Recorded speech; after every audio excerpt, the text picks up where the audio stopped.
You complete the presentation by doing the dimension. You erase the dimensions that you were doing in the process and start all over.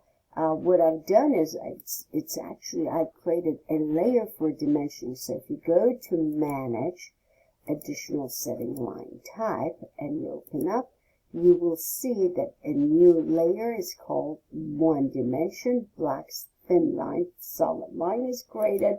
So this line is essentially, if you look at it, it's if you look at the annotation and if you look at the detail line, you will see that I actually have created detail line. I have created one dimension, and that's where that one is actually created.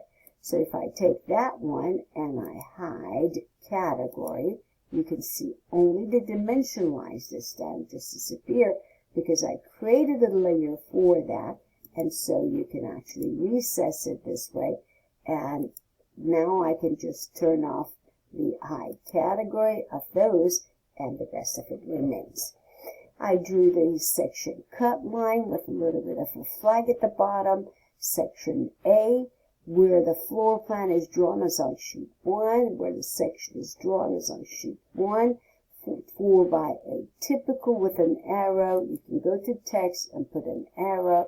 And you can change the dimension of it and the scale and size of it. Same thing with the lettering. You can place it over here. And if I draw something, if I write something, doesn't matter.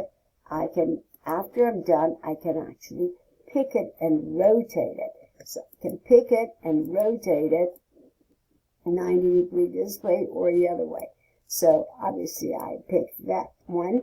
This one rotated 90 degrees. Once you have created one, I copy it and I just place it over here and just simply change the lettering.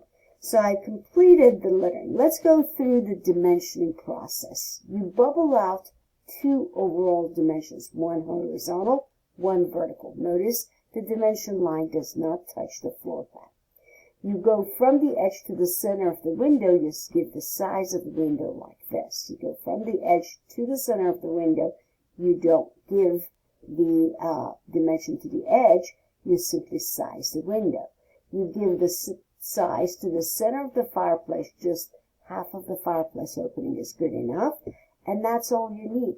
If you give 2 inches over here and it appears it's symmetrical, you don't have to give that one as central, another 2 inches.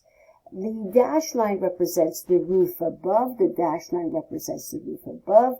And I created this dimension like that one.